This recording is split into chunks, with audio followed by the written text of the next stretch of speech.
नमस्कार प्रिय दर्शकों, आप देख रहे हैं ज्योतिष मंत्रा। प्रिय दर्शकों, आज एक ऐसे सरल सात्विक मंत्र को देने जा रहा हूं जो माँ काली, नव दुर्गा, माँ मसानी और 64 योगिनी सभी इस एक मंत्र से सिद्ध हो सकती हैं और आपके कार्य की सिद्धि को निश्चित करने में पूर्ण सक्षम हैं। ये मंत्र जितना सरल है, सात्विक है, उतना ही प्रभावशाली है। एक बार में तो आप लोगों को शायद यकीन भी ना हो कि ये सरल मंत्र इतना प्रभावशाली हो सकता है, परंतु ये सत्य है। इस मंत्र का प्रभाव इतना अधिक है कि इसे जितना प्रयास करूं बताने का उतना कम होगा। सरल मंत्र है, शब्दों में इसे बयान नहीं कर सकता, बता नहीं सकता कि इसका प्रभाव और इसका फायदा कितना अधिक है जो इस मंत्र के माध्यम से पूर्ण हो सकता है।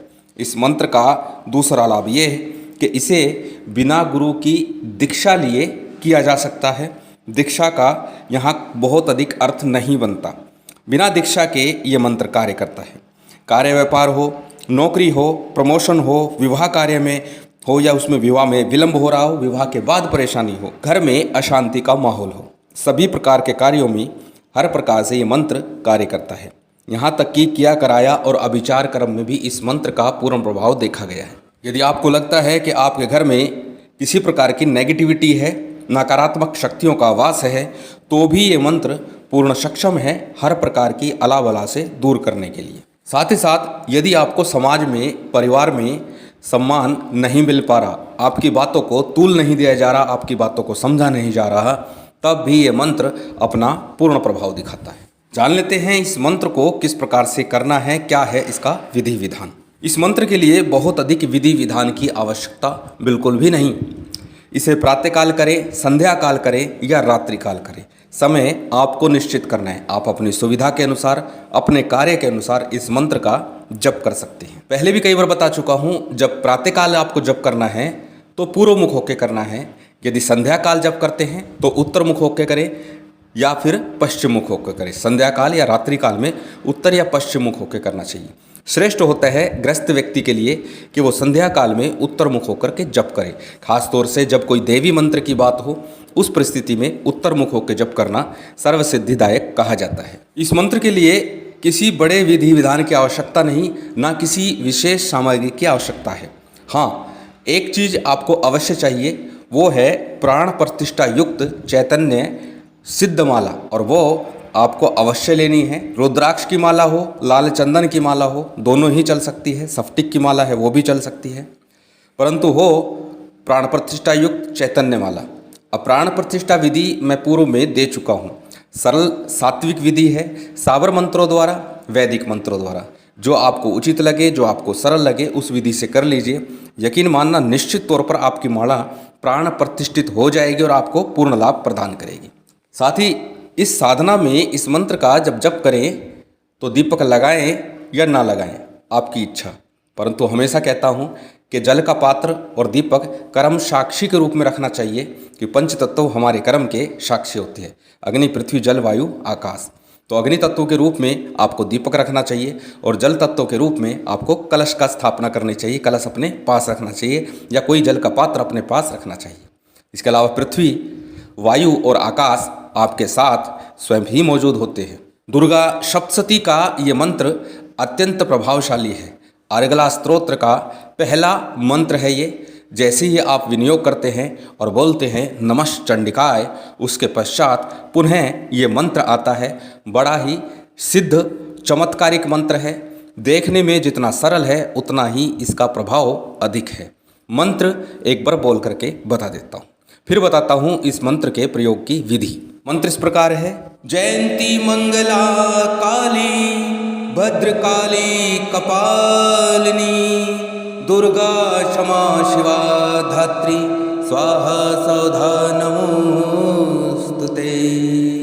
दुर्गा सप्तशती का अर्गला स्तोत्र का ये मंत्र अत्यंत सिद्ध और चमत्कारी है। अब इसके प्रयोग की विधि जान लेते हैं।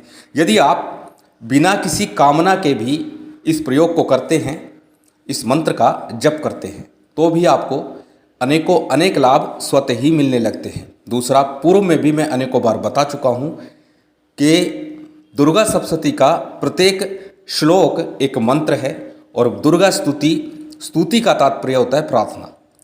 और प्रार्थना के लिए किसी विधि विधान की आवश्यकता नहीं होती। दुर्गा सप्तशती अपने आप में एक बड़ा तंत्र है और उसमें भी अर्गला स्तोत्र का ये मंत्र अपने आप में बड़ा तंत्र है। कुंजिका स्तोत्र हो, दुर्गा सप्तश्लोकी हो या कोई भी स्तोत्र दुर्गा सप्तशती का हो, अत्यंत शीघ्र प्रभावी है। अब इसकी प्रयोग विधि पूर्व में भी मैं एक बार दे चुका हूँ इस मंत्र के, लेकिन आज जो प्रयोग विधि में बताने जा रहा हूँ वह सबसे सरल है, सात्विक है और अनेक बार इस प्रयोग को किया जा चुका है, परखा जा चुका है। और पुनः आपसे कह दूँ, परखने के लिए आप मत कीजिए। हमने सिर्फ लोगों को दिया ताकि उनको क्या लाभ मिलता है ये परख हमने की है। केवल आप परखने के लिए चलो करके देखता हूँ इससे क्या प्रभाव मिलेगा, तो ऐसा बिल्कुल ना करें। माँ भगवती के चरणों में पूर्ण श्रद्धा और विश्वास रखते इस मंत्र का जप आरंभ कीजिए, फिर देखिए जीवन में क्या घटित होता है। अब बताता हूँ प्रयोग विधि, किस कामना के लिए, किस कार्य के लिए किस प्रकार इसका प्रयोग करना है। जब आप कामना विशेष के लिए प्रयोग करें तब आपको दीपक और जल पात्र अवश्य ही रखना है, क्योंकि उस समय कर्म साक्षी होगा। और साथ ही साथ शुद्धि आचमन के साथ साथ संकल्प आपने लेना है, गणेश का ध्यान करना है, गुरु का ध्यान करना है और उसके बाद इस मंत्र का यथाशक्ति जप करना है। यथाशक्ति शब्द क्यों कहा कि वो आपके ऊपर निर्भर है कि आपकी श्रद्धा भावना कितनी प्रबल है। 1 माला, 3 माला, 5 माला पूर्व में भी बता चुका हूँ। जब भी जप संख्या की जाए तो विषम संख्या में जप किया जाता है।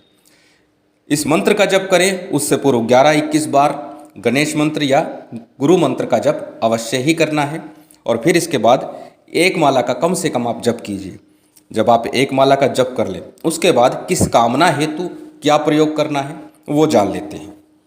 यदि आप शत्रु से पीड़ित हैं, प्रतिदिन आप इसका 1 माला का जप कीजिए और उसके बाद अपने शत्रु के नाम के अक्षर के बराबर, यानी जितने अक्षरों का उसका नाम है उतनी ही काली मिर्च आपको लेनी है। माला का जप आपको करना है। काली मिर्च अपने बाएं हाथ में रखिएगा। जप के उपरांत में अपने ऊपर से 3 बार उन काली मिर्च को घुमाइएगा एंटी क्लॉक और उसके बाद अग्नि में डाल दीजिएगा। ऐसा 11 दिन लगातार कर दीजिए। शत्रु की जुबान स्वतः ही बंद हो जाएगी, आपके खिलाफ किसी प्रकार की कोई कार्रवाई नहीं कर पाएगा, शत्रुता आपसे छोड़ देगा। करके देखिएगा, रिजल्ट आपको 3 से 5 दिनों में ही दिखाई देने लगेगा। यदि घर परिवार में आपकी बात को सुना नहीं जाता, बच्चे कहना नहीं मानते, उस परिप्रेक्ष्य में क्या करें, अपने पूजा कक्ष में इलायची के दानों को मिश्री में मिला के रख दीजिए और उसके बाद में इस मंत्र का 1 माला का जप कीजिए और फिर उसके बाद 7 बार इस मंत्र से ही पुनः उसमें हाथ घुमा दीजिए। मंत्र बोलिए, हाथ घुमा दीजिए और उसके बाद उस मिश्री और इलायची को दूध, चाय, कॉफ़ी किसी भी प्रकार से घर परिवार के सदस्यों को देना आरंभ कर दीजिए। प्यार प्रेम बढ़ने लगेगा और सब एक दूसरे की बात को, भावनाओं को समझने लगेंगे। यदि पति पत्नी के बीच में अक्सर तनाव की स्थिति बनी रहती है, एक दूसरे के सामने थोड़ी देर बैठकर बात करते हैं और उसके बाद तकरार शुरू हो जाती है छोटी छोटी बातों को लेकर के, तो उस परिप्रेक्ष्य में क्या करें, इस प्रयोग को संध्या काल में करना है। संध्या काल में 2 लौंग, थोड़ा सा कपूर शहद में डुबो करके लौंग आपको प्रज्वलित करनी है। अपने शयन कक्ष में कर सकते हैं, पूजा कक्ष में कर सकते हैं, कहीं भी कर दीजिए। 3 से 5 दिनों में ही आपको प्रभाव नजर आएगा। हर बार बोल रहा हूँ 3 से 5 दिन, क्योंकि विश्वास के ऊपर निर्भर है। 5 दिन भी लग सकते हैं, 3 दिन भी लग सकते हैं, नहीं असर तो पहले दिन ही दिखाई दे जाता है। यदि आर्थिक रूप से आप परेशान चल रहे हैं तब इस मंत्र का आपको जप करना है और माँ भगवती को एक मीठा पान आपको अर्पित करना है और साथ ही एक गुलाब का फूल आपको अर्पित करना है। करके देखिए, निश्चित आपको धन मार्ग मिलने लगेगा। यदि कोई विषम परिस्थिति आपके समक्ष आ गई है, किसी भी प्रकार की ऐसी परेशानी जिससे निकलने का मार्ग नहीं मिल रहा है, उस परिस्थिति में इस मंत्र का जप आपको करना है 11 दिनों तक लगातार। पहले दिन जब आप जप करें उसी दिन आपको क्या करना है, अपनी हाइट से 3 गुना या अपनी हाइट के बराबर। अब इसमें ऑप्शन मैं आपको 2 दे रहा हूँ, या तो उसमें अपनी हाइट के 3 गुना लेते हैं तो 108 लौंग आपको लगानी है। अगर 108 लौंग लगाने में आपको असुविधा हो रही है तब अपनी डेट ऑफ बर्थ के हिसाब से, जितनी आपकी डेट ऑफ बर्थ है उसकी काउंटिंग करके आप लगा दीजिए, या फिर अपनी उम्र आपकी जितनी है, जितनी बीत चुकी है। आपका जन्म अप्रैल में है, 7 अप्रैल का, और अब चल रहा है मई, तो आपको 7 अप्रैल में आपकी उम्र पूरी हो चुकी, मान लीजिए 30 साल, तो 30 गांठ लगानी है आपको, 30 लौंग लगानी है उसके अंदर गांठ लगाने के साथ साथ, और वो ले जा करके महाकाली के या माँ दुर्गा के चरणों में अर्पित कर दीजिए। शीघ्र ही आपको अपनी परेशानी से निकलने का मार्ग अवश्य ही मिल जाएगा। यदि आप पितृदोष से भी पीड़ित हैं तब भी ये मंत्र आपको प्रभाव दिखाएगा। संध्या काल में एक तिल तेल का दीपक ले जा करके भगवान शंकर के मंदिर में अर्पित कर दीजिए और भगवान शंकर के समक्ष बैठ करके इस मंत्र का जप कीजिए। पितृदोष से भी आपको राहत मिलेगी, शांति मिलेगी और हर प्रकार का पितृदोष शांत हो जाएगा। यदि कोई व्यक्ति पीड़ित है भूत प्रेत आदि से, या फिर घर परिवार में कुछ इस प्रकार का माहौल बना हुआ है, घर के ऊपर किसी प्रकार का साया है, तब आपको इस मंत्र का जप करना है। एक माला ही करें, चाहे 21 बार ही करें। एक माला का जप कर सके श्रेष्ठ है, नहीं तो 21 बार ही पर्याप्त होगा यहाँ। तब आपको क्या करना है, जल पात्र अपने पास रखना है, 21 बार इस मंत्र का जप करना है और उस पूरे जल को घर में छिड़क देना है। साथ ही प्रत्येक व्यक्ति को, यदि सभी के घर में अगर कुछ साया है तब प्रत्येक व्यक्ति को कद के बराबर धागा नापिए और उसमें 21 गांठ लगा दीजिए इस मंत्र को बोलते हुए, और सबके हाथ में या गले में बंधवा दीजिए। चिंता करने की आवश्यकता बिल्कुल नहीं। कोई भी शक्ति, नकारात्मक कैसी भी शक्ति हो, आपका कुछ नहीं बिगाड़ पाएगी। अनुभव सिद्ध है और बहुत ही शीघ्र प्रभाव दिखाता है। पहले दिन ही आपको प्रभाव देगा यदि आप पूर्ण श्रद्धा और विश्वास के माँ के समक्ष बैठकर इस मंत्र का जाप करते हैं। बहुत ही सरल और सात्विक विधान है इसका। इसके अतिरिक्त नित्य प्रति यथाशक्ति आप जितनी संख्या में जप कर सके इस मंत्र का जप कीजिए। यह हर प्रकार की सिद्धि और सफलता देने वाला मंत्र है। माँ माई की विशेष कृपा आप सभी पर बनी रहे, यही कामना है और उम्मीद करता हूँ ये जानकारी, ये वीडियो आपको अच्छी लगी होगी। यदि अच्छी लगी हो तो कृपया लाइक कीजिएगा, शेयर कीजिएगा। यदि चैनल पर नए हैं तो सब्सक्राइब कर बेल आइकन बटन दबा दीजिएगा। जय माता दी, जय श्री राम।